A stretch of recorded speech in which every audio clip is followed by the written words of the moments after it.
ձեզ ես կուզեի, որ այսօր մենք խոսենք տան մասին, տան էներգետիկայի մասին, ինչու համար տունը մարդու համար դառնում է թունավոր տեղ, որտեղից մարդը ուզում է փախնել, ինքը իրեն տան մեջ չի հանգստանում։ Ընդհանրապես տան մեջ նեգատիվ էներգիա գալիս է եւ իրերից, եւ մարդկանցից։ Նեգատիվ էներգիա բերում են նաեւ տան բնակիչները, իրենք իրենց պահվածքով։ Մարդիկ չեն հասկանում, որ տունը դա մարդու համար հոգեբանական ապաստարան է, մենակ ֆիզիկական ապաստարան չէ։ Դեռ ինչպես թռչուններն ունեն իրենց բույնը, կենդանիներն ունեն իրենց որջերը, որտեղ իրենք պաշտպանվում են թե ֆիզիկական վտանգից, թե եղանակային պայմաններից, այդպես էլ մարդը։ Ինչու են ասում մարդու համար իրեն տունը իրեն ամրոցն է, որովհետև մարդը ապաստան է գտնում թե ֆիզիկապես, թե եղանակային պայմաններից, բայց հիմնականում նաև տունը հոգեբանական ապաստարան է մարդու համար։ Ինչու առաջներում մեր նախապապերը, նախահայրերը մեծ նշանակություն էին տվել տան դռանը, տան շեմին, շեմը համարվել էր, դուռը համարվել էր ոնց որ սրբական վայր, նրանք հասկացել են, որ դռան շեմից, տանից կարող է եւ ներս մտնի թե չարը, թե բարին, դրա համար հնում նաեւ հիմա մարդիկ գտնում են, որ յուրաքանչյուր տուն ունի իր պահապան հոգի, ու հնում հռոմեացիները իրենց տան դրան դեմը միշտ դրել են կերակուր, ոչ թե մնացորդներ, այլ կերակուրի լավ կտորներ, որպեսզի ծնվեին հենց տան պահապան հոգիները։ Հնուց եկած է եւ մինչեւ հիմա պահպանվում է, որ տան շեմը պահպանելու համար շատ երկրներում շատ ազգեր օգտագործում էին ձիու պայտը եւ այլ շատ ուրիշ առարկաներ եւ իրեր։ Հիմնականում նեգատիվ էներգիա տուն բերում է եւ իրերը եւ մարդիկ եւ մարդը ինքը անձամբ իր պահվածքով։ Օրինակ եղել է դեպք, որ դրանպես պետք է ուշադրություն դարձնեք, թե ինչ են քեզ նվիրում, ինչ են քեզ նվեր տալիս, կամ ով է տալիս, ինչ սրտով է տալիս, ամեն մարդու չի կարելի նվեր վերցնել։ Օրինակ եղել է դեպք, որ ընկերներ են եղել եւ իրար հետ բիզնես են ունեցել մարդիկ, բայց հետագայում իրանց մեջ կոնֆլիկտ է եղել, մեկը մեկին մեծ գումարներ են պարկ մնացել ու իրենց ընկերությունը բաժանվել է, բայց ընկերոջ տված արձանը թեկուզ եւ թանկարժեք արձան,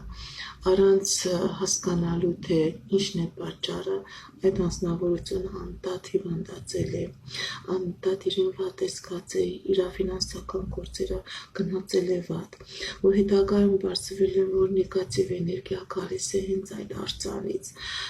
մարդը նույնիսկ մոռացել է, որ այդ արձանը նվիրել է իրան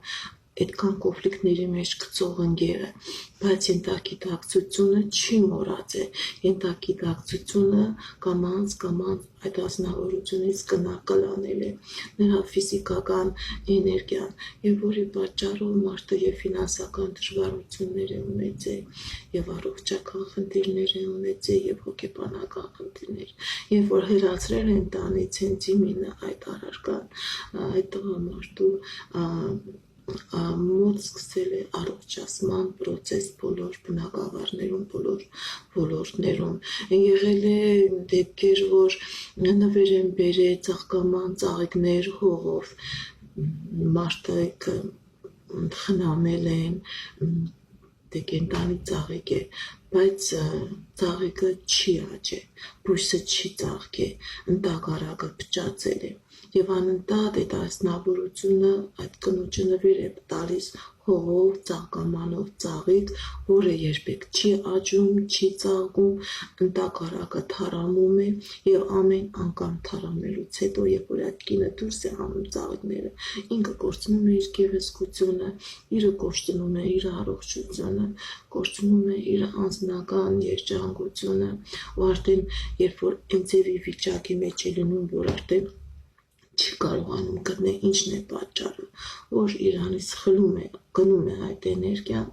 դե իհարկե էքստրասենսների, հոգեբանների միջոցով հասկանում է, որ դա հենց իմինը այդ ծաղիկները, այդ հողն են պատճառը, որ մարդուց այդ կնոջից խլում է էներգիան, եւ երբ որ դատարում է ծաղիկներ ընդունել, նույնիսկ դատարում է այդ անձնավորությունը թողնել իր տուն ներս մտնի, կամաց կնոջ մոտ սկսում է վերականգնվել թե առողջականը, թե ֆինանսականը, թե անձնականը։ Շատ դեպքերում լինում է, որ ոչ միայն առարկաներն են բերում նեգատիվ, այլև մարդիկ էլ են բերում նեգատիվ։ Ինչու է անգլիացին ասում, իմ տունը իմ ամրոցն է, ընդհանրապես տունը չի կարելի, երբ որ մարդը մտնում է ու սկսում է խոսել իր դժվարությունների մասին, իր անձնական, իր ֆինանսական, ճիշտ է ինքը ուզում է, որ բացե ինչ որ կա իր կյանքի մեջ ինչ դժվարություններ կա, իսկ տանտերն էլ քաղաքավարության կանոնները չխախտելով անընդհատ լսում ու գալիս է ընձևի ժամանակ, որ այդ տան մեջ նույնպես սկսում են կոնֆլիկտներ առաջանալ, այստեղ տեղի ունենում ինֆորմացիայի փոխակերպման, շղթայական փոխակերպման ձև, կոնֆլիկտային ինֆորմացիան մտնում է այդ տուն, տունը երբեք գիտեք ինչ, տան մեջ պետք է կամ մտնեն ուրախ մտքերով, ուրախ նպատակներով, ոչ անընդհատ կան եւ իրանց նեգատիվ էներգիան այդ տան մեջը բացահայտեն։ Տունը եկեղեցի չէ, որտեղ կարող ես գնացնալ ապաշխարության, տունը դա տունն է, տանը դա ապաստարան է, չի կարելի նման մարդկանց ընդունել սեփական տան մեջ, եւ որ զգուշացրել ենք, որ այդ անձնավորությանը, որ այդ կնոջը պետք չէ ձեր տան մեջ ընդունել, ու իրանք իրենց հանդիպումները կազմակերպել են սրճարանում կամ ուրիշ տեղ բացօթյա զբոսայգիներում, կամաց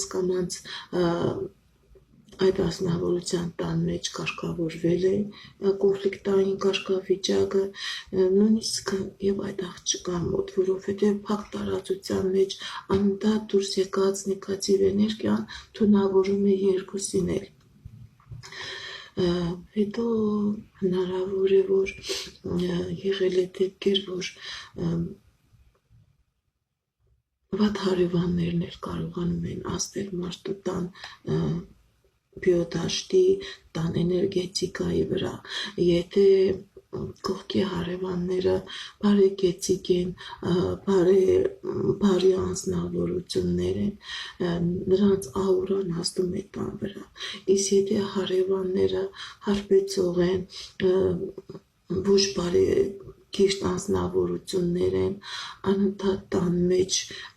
հարևանների տան մեջ կռիվ է, վիճաբանություն է, հարբեցողություն է, անբարոյականություն է,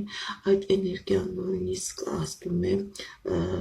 տվյալ մարդու տան վրա, դրա համար երբ որ առնում են բնակարան, առնում են տուն, պետք է նայեն, թե ինչ հարևանների մեջ են, շատ մեծ կարևորություն ունի հարևանների կարգավիճակը, եթե լավ մարդկանց մեջ ես ապրում, դու ինքնըստինքյան ցկտում ես լավանալ, քո տան կարգավիճակը, քո տան աուրան, քո էներգետիկան բարձրանում է, եթե վատ մարդկանց մեջ ես ապրում, դու իշքան կուզե բարեկեցիկ լինես, ցկտես, կամաց իրանք իրանց խլում են, տանում են ձեզնից ձեր տնից այդ էներգիան եւ ձեր հաջողությունը։ Հետո շատ բաներ կապված է եւ մարդը պետք է տան մեջը չմտածի, որ սա իմ տունն է, ես իմ տան մեջ կարող եմ ինձ ուզենամ ինձ պահեմ։ Տան մեջ բացի բարի խոսքից, բացի բարի մաղթանքներից չի կարելի լուտանքներ, հայոյանքներ անել, դրանք նեգատիվ էներգիա են, որ բումերանգի պես հետ են գալիս։ Նման տների մեջ էներգիան ոնց որ ճաճացած լինի, ոնց որ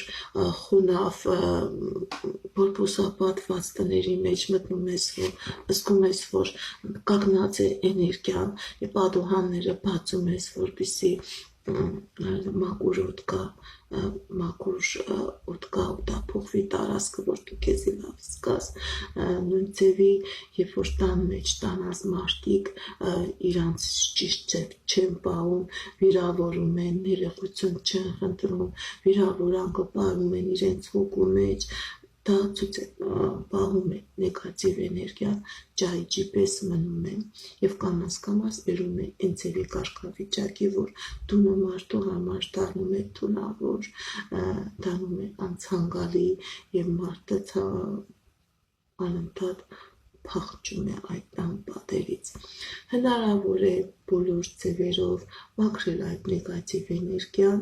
բայց եւ ամենակարևորը պրոֆիլակտիկա, երբեք որոշ մարդկանցից միտք վերցրեք նվերներ, որոնք ոչ բարի կանեցողներ են, կարող է նրան ժպիտների տակ շատ վատ մտքեր թաքցված լինեն, ճիշտ ընտրեք ձեր հարևաններին եւ դուք ձեր տան մեջը ձեզ լավ պահեք, վատ խոսքեր, վատ բառեր, հայոյանքներ, ուտանքներ կարեք եւ թող ձեր տունը իրոք ձեզ համար դառնա ապաստարան եւ հոգեբանորեն եւ ֆիզիկական եւ կարեւորը հանգամանքել եմ ուզում շեշտել մահացած մարդկանց իրերը, նկարները, տանրապես գալիս է ինձեւի ժամանակ, որ մարդը իր բնակարանի բոլոր առարկային արդեն հանգիստ է վերաբերվում, բայց ենթագիտակցությունը հանգիստ չի վերաբերվում։ Կարող մահացածի նկարը, հագուստը, իրերը, որոնք իրանք օգտագործել են, անընդհատ ենթագիտակցությունը զգում է այդ էներգիան, որ այդ մարդու հետ կապված է եղել, հիմա այդ մարդը չկա, հետո կարող է մարդու մահը կատարվել է երկարատև հիվանդության, որ անընդհատ խնամքի պահանջ է ունեցել, մարդը տեսել է մարդու մահանալու ցավալի իրավիճակը, ճիշտ է իրան թվում է, թե ինքը մոռացել է, բայց դա ուղղակի թվում է մարդուն, բայց ենթագիտակցությունը չէ, նա զգում է, նա ամեն անգամ, երբ որ նայում է այդ նկարին, նայում է այդ իրին, այդ հագուստին, ինքը զգում է եւ անընդհատ իրենից հեռանում է մարդուց, իր տանից հեռանում է էներգիան։ Նման իրերը նույնպես պետք է տանից հանել, պետք է բաժանվել, հեշտությամբ պետք է բաժանվել։ Նաեւ նկարներ, չգիտեք, անծանոթ մարդիկ են իրանց նկարները, չգիտեք, մահացած են, կենտանի են, ինչ կյանքով են իրանք ապրում, դա մեջ պահեք մինակ ամենամոտ մարդկանց նկարները, ովքեր որ լավն է, մնացած նկարները, ամեն ինչը խլամ, ինչ որ կա, որ լավը չի, դա պետք է տանից հանել եւ տան էներգիան պահել մաքուր։ Հասկանամ, ուրախ կլինեմ, որ իմ ասած ինֆորմացիան որոշ չափով ձեզ օգուտ կտա, եթե զգամ, որ պետք լինի, ես նորից տեսահոլովակ կգրեմ, կտեսանկարեմ, արդեն ուրիշ թեմաների մասին, հաջողություն, ցտեսություն, բոլորիդ ամենալավն ու բարին եմ ցանկանում, հաջողություն։